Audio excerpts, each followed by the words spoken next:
નમસ્કાર મિત્રો, ફરી એકવાર હાર્દિક સ્વાગત છે મિત્રો તમારું આ અમારા આજના નવા વિડીયોમાં. તો મિત્રો, કુળદેવીમાં ખુશ રાજી તો બધા જ દેવી દેવતા રાજી. મિત્રો, આ કોઈ કહેવત નથી પણ સત્ય છે. સવારમાં જો કુળદેવી માની અસીમ કૃપા મેળવવી હોય તો મિત્રો તમારા જીવનને ધન્ય બનાવવું હોય, જીવનમાં ગરીબી હોય, દુઃખ હોય, સંકટ હોય, કોઈ પણ પ્રકારનું વિઘ્ન હોય, ગમે તે મુસીબતમાં તમે ફસાયા હોય, પણ જો કુળની માં કુળદેવી રાજી ન હોય તો બીજા કોઈ દેવી દેવતા રાજી હોતા નથી મિત્રો.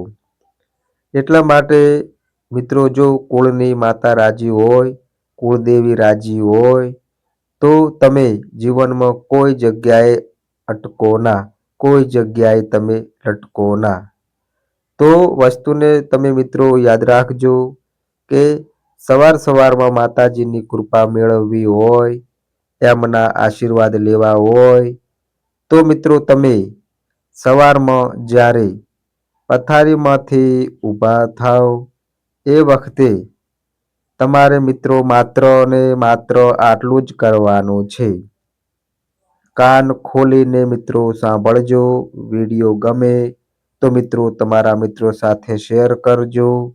અને મિત્રો, આ અમારી ચેનલ પર નવા આવ્યા હોય તો મિત્રો ચેનલને સબસ્ક્રાઈબ કરજો. અને મિત્રો, કોમેન્ટ બોક્સમાં તમારા કુળદેવીનું નામ અવશ્ય લખજો. તો ચાલો મિત્રો વિડીયોમાં આગળ જાણીએ. તો મિત્રો, કહેવાનો અર્થ મારો એટલો જ છે કે સવારમાં જો તમે વહેલા ઊભા થાવ પથારીમાંથી એ વખતે સર્વ પ્રથમ તમારા પગ જમીન ઉપર મૂકો તે પહેલા તમારા કુળદેવીનું નામ લેવાનું છે. અને મિત્રો હાથ જોડી અને માને પ્રાર્થના કરજો.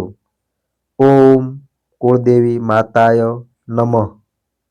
તમારા જે કુળદેવી માં હોય એમનું નામ લેવાનું છે. પછી તમારા હાથ ખોલી અને હથેળીના મિત્રો દર્શન કરવાના છે. દર્શન કર્યા બાદ મિત્રો તમે ધરતી માતા ઉપર જ્યારે પગ મૂકો એ વખતે તમારે ધરતી માતાને વંદન કરવાના છે. ત્યારબાદ મિત્રો તમે ધરતી ઉપર પગ મૂકજો. તમે જોજો આ એક દિવસ કાર્ય નથી કરવાનું. દરરોજ તમે આવી ટેવ પાડી દો. અને સવારમાં વહેલા ઊભા થાવ તો મોબાઈલની ટેવ બંધ કરી દેજો મિત્રો. મોબાઈલ જોવો નહીં, વહેલા ઊભા થઈને કોઈ દિવસ મોબાઈલ જોવો નહીં. એ ટેવ ખોટી છે. સારા વિચારો, સારું મન, પવિત્ર સ્વભાવ જો તમે કુળદેવી માતામાં પરોવશો, ધીમે ધીમે તમારી પ્રગતિ થવાની ચાલુ થઈ જશે મિત્રો. જ્યારે તમે સવારમાં વહેલા ઊભા થાવ, જીવનમાં દુઃખ ના લાવવું હોય અને સુખી થવું હોય, તમારા પરિવારને તમારી પેઢીમાં ક્યારે દુઃખ ના લાવવું હોય તો તમારે વહેલા ઊભા થાવ એ વખતે તમારા કુળદેવીનું નામ લઈ માતાજીને પગે લાગી અને સ્મરણ કરીને એમને વિનંતી કરજો.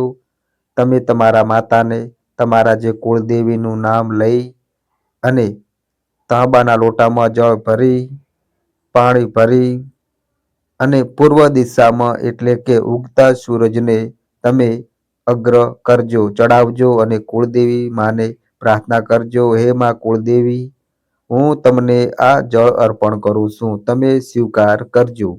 મને સદબુદ્ધિ આપજો. આજનો દિવસ મારો શુભ રહે. મારા બધા જ કાર્યમાં સફળતા થાય.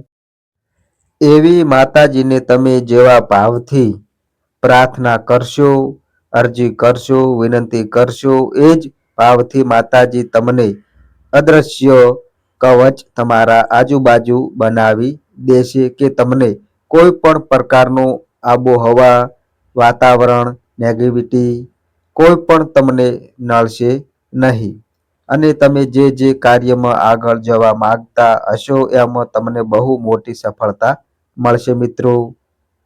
મિત્રો, આ વાત તમે કાન ખોલીને સાંભળજો મિત્રો, કે જો તમે કુળદેવી માને રાજી કરશો તો ઘરના બધા જ દેવી દેવતા રાજી થઈ જશે અને જો કુળની માતા જ નારાજ હશે તો તમે જીવનમાં કોઈ પણ પ્રકારનું કાર્ય કરી શકશો નહીં.